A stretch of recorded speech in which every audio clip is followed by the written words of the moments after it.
Thank you, Oprah, for having me. Thank you, guys. So your father was very strict. Now, here's the thing. You've gone one-on-one with some fierce competitors in the ring, right? But now you're in one of the scariest situations any man can be in, raising 3 daughters. Yes. Yeah. Yes. Extremely scary. And are you a strict dad? I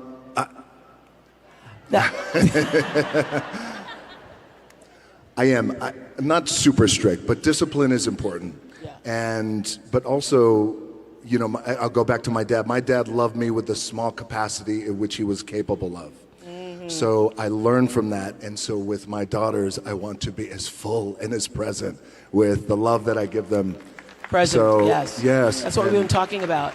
What do you want to make sure that they get that you didn't get? And it's so interesting when you have children, I've seen this from a lot of people, who you didn't get what you needed. You just didn't get what you needed because of what The Rock just said. Your parents didn't have the capacity to give it to you. And now that you're older, you have to learn to give that to yourself and to be able to give that to your children in a way that you don't carry on what was done to you. So what is it you want your daughters to know about the way you love them? I want my daughters to know that I love them unconditionally, truly unconditionally, without condition. And I have a daughter who's 18 years old. Her name is Simone. Jasmine, who just turned 4. Tiana. Baby Tiana, thank you, who is getting ready to turn 2. And I am, as I told my 18-year-old daughter Simone, I said, I love you. I'm going to tell you I love you every day. I'm going to text you I love you. So you're one of those say the words out loud. Yes, because I didn't get that. And Yeah. I will look at you, I love you, and I'm going to text you. But I also told her, I'm unattached. You don't even have to text me back, right? You could text me back, it's fine, but you don't have to. Like, it's okay. It's without condition. It's unconditional love. And I also want to teach my daughters the value of hard work. More importantly, I want to teach my daughters the value of being kind and how important that is. Well, you know, I read that your father, you used to watch him in training, and he would say, if I'm going to get up at 6 a.m., you're going to get up at 6 a.m. So what do you think you got the most from him? Was it your work ethic? What was it? It was definitely my work ethic. My dad was a man who against the odds, made it. But he would get up at usually 5:30 in the morning, and he would say, if I get up, you're going to get up too. He would drag me to the gym. And by the way, I'm 5 years old, and he would drag me to the gym. Yes. And I wouldn't work out, but he would just make sure that I was there and be with him. And that was our time that we could spend together. But I would say my work ethic from my dad always said too, that regardless of what you do in life and where you go, respect is going to be given when it's earned, and you have to go out and earn it every single day. I know you didn't grow up with a lot of money, and I read the story about when I think you were around 15 and there was an eviction notice on the door, and how that made a big impression on you, right? It did. Now, yes. Now, you're one of the highest paid actors in the world. Oh, thank you. I do all right, thank you. You do all right. And does that title, the sexiest man alive, the highest paid in the what do those titles mean, if anything? You're the greatest, you're the most popular, you're the most followed, you're the most. It's great for the ego. It's wonderful. Kidding. Yeah, the better question is, how do you keep your ego in check when all of that is happening all around you? Sure. Yeah. Very important. People I have around me and how important that is. Do you have anybody who can tell you the truth at this point? Yeah, she's called my wife. Yes. Okay. Absolutely. Lauren can tell you the truth. Yes, Lauren can tell me the truth. But by the way, and this is where it's the tricky thing for us too, being in this position, is we want to make sure that we have people around us who are inspired to do well and reach for and continue to share our vision, but also at times say, well, I'm not quite too sure if that's the right thing to do. So look, I've had a wonderful career, especially coming from being evicted, and those titles are nice and everything is fine. But honestly, I'm so grateful to be in the position I'm in, and I never take anything for granted. I try not to. Aren't you glad that you were once evicted? Because it gives you such an appreciation for what you have now. It just gives such perspective. When we were 14 years old, we lived in Hawaii, and we lived in a small efficiency apartment. And my mom and I came home, and I'll never forget, the rent was $180 a week. And there was an eviction a week, and there was an eviction notice on the door. And this was the one, it was the final eviction notice. Like, that's the one. My mom started crying, and I never forgot in that moment. It was a seminal moment for me because I felt like I never want to be in this position again. What can I do? So at 14 years old, I thought, well, the heroes in my life, Muhammad Ali, for example, professional wrestlers, they're all men who have worked hard with their hands and they built their body. Yes, that's what I'm going to do. I'm going to do what my dad taught me and these other heroes. I'm going to go build my body so we're never evicted again. But being evicted, by the way, has, as you were saying, has not only given me just great perspective, but also great gratitude, but also, and my team and my family, we laugh at it, but I feel this way, like, oh, well, you know, we're a month away from being evicted. I got to go to work. Like, I still have that in my head. You still have that. I still have that in my head, you know, but it keeps you grounded, by the way. Yeah. Yeah, because I that's why the most this and the most that, again, it's wonderful, but the alternative is what I once was. So I remember reading this, that it was like WrestleMania 13, and you were still being called Rocky. And there were a bunch of fans at the time who were jeering you, and they were saying, you know, unkind things. And you used that moment and literally turned on your heels and turned it around. Yeah. And, you know, this whole Vision Tour is about people who've been knocked down sometimes in life. Everybody, you know, not in a ring, but have had those moments where you didn't feel like the rest of the world saw you for who you needed to be. Right. How were you able to turn that around? Okay, so thank you for bringing that up. So this is, it was a turning point in my career, and it really allowed me to grow, and it really allowed me just to be me and be anchored in with who I am. So when I first started wrestling, the idea was, well, why don't you call yourself Rocky Maivia? Out of respect for your dad, Rocky Johnson, and your grandfather, Peter Maivia. I hated the name. And I thought, well, I just wanted to make my own way, and I wanted to be independent. I love my family, but I don't want to do it like that because it feels like I'm trying to leverage their fame. The powers that be said, nope, that's your name. I was also told, well, when you go out and you wrestle, you have to smile. I want you to smile big. This is in the WWE. Why are you smiling if you don't beat people up? Because, you know, well, the idea was I was a rookie in the wrestling business. I was what's called, the wrestling business is a term called babyface, which is a good guy. I was being groomed as a good guy wrestler. Young, the idea was you're grateful.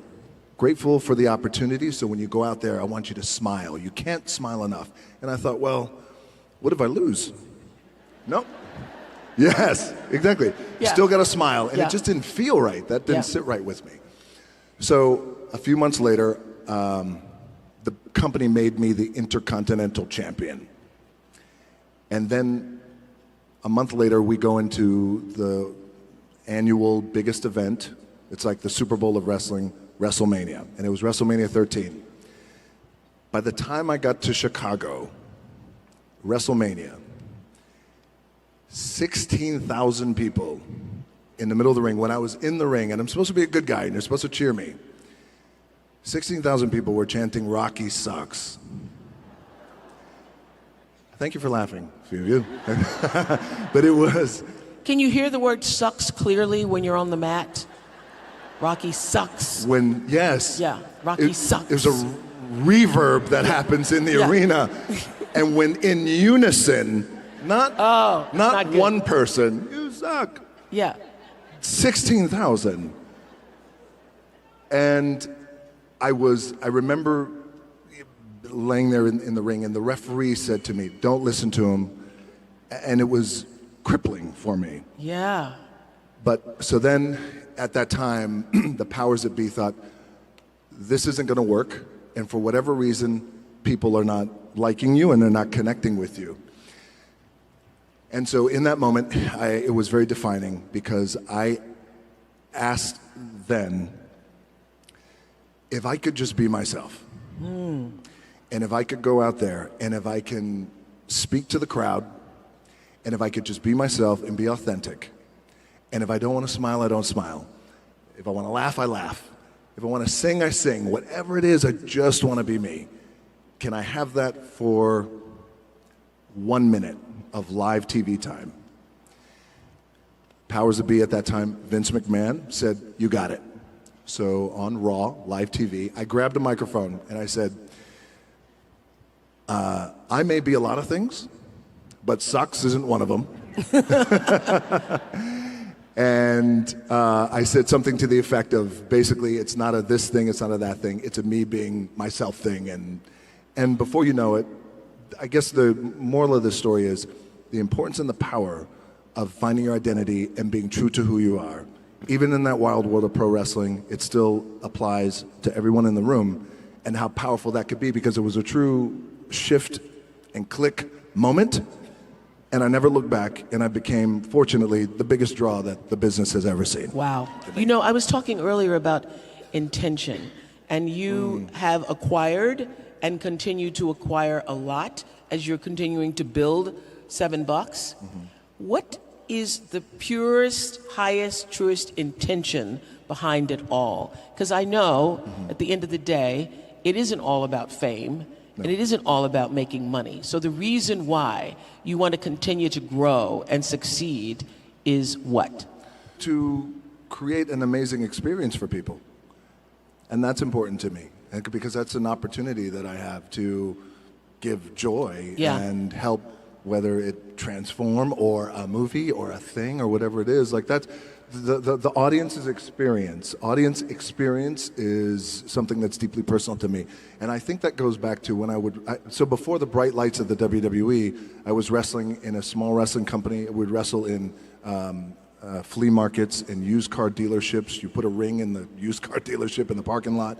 But the reason why I bring that up, in state fairs, but there was an intimacy there. And even at that level, it was always about, well, how can I send the audience home happy and make people feel good? And by the way, I also feel like if you're in a position to make people feel good, that is such a powerful thing. Yeah. It's such a powerful thing. I know we did you for Masterclass for OWN, and something you said there really stuck with me, that the most powerful thing you can ever do is to be yourself. Be yourself. Yeah.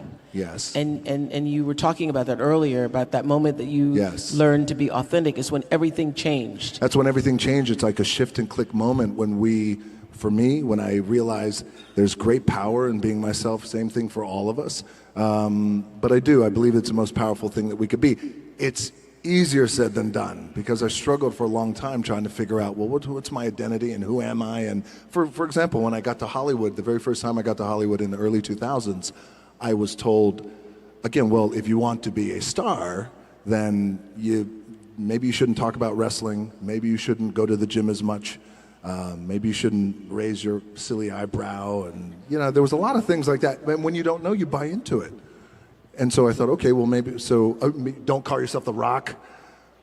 Okay, so I went through that entire process for years trying to figure out who I was. And then when you look back on my earlier career, the films I was doing, they were good, but just not, like, oh, that's how I like to see him, because he is his true, authentic self. And have you had a sweet revenge moment? Yeah, who sucks now, huh? Yeah. One of those. One of those. You know what? My name is The Rock, and I come from the world of professional wrestling, and I look the way I look, and I talk the way I talk, and I love to work out, and you know what? This is who I'm going to be. And then here I am today. So for those who said, we don't get it, kind of sweet revenge. So you posted on Instagram in November, joy and hope cost nothing. Remember this? Yes. And yet, it's the most powerful gift that we can all give, and that's the real magic to life. So after everything that you've been through, particularly this past week, what are you now most grateful for today? I'm most grateful for life. I'm most grateful for an opportunity. I'm most grateful for my family. I'm most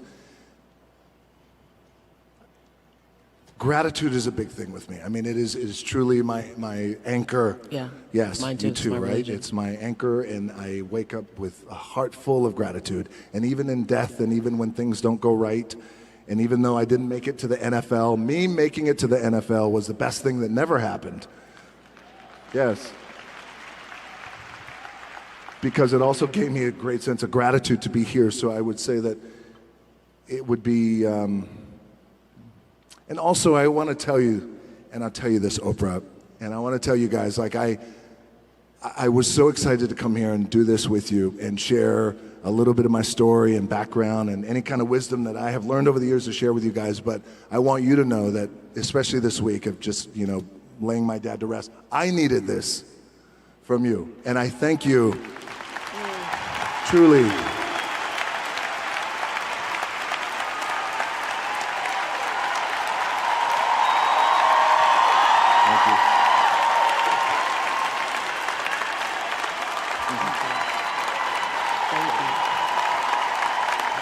Thank you. Thank you so much. I did. I love you back. I truly do. That's some good mana y'all just gave. Some good mana.